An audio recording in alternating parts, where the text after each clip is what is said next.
41 দিনটা ছিল না?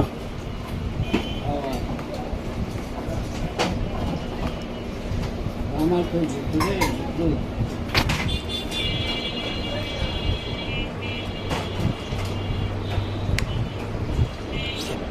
আমরা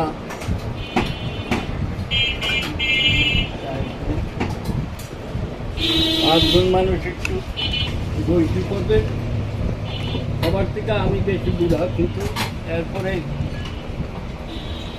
আগে সবাই যুবক পোলা পান কেউ গাঁত আল্লাহ জানো সব আমি আমরাও জানি। আমার একজনে কইছে কয় ভাই ঈদের পরে এসেছে জামাত যাইব, এসেছে ছাত্র যাইব, জামাত যাইবেন আমি? আমি না ভাই ছাত্র জামাতে যাইব আমি, ছাত্র জামাতে গেলে আউলাই বেশি।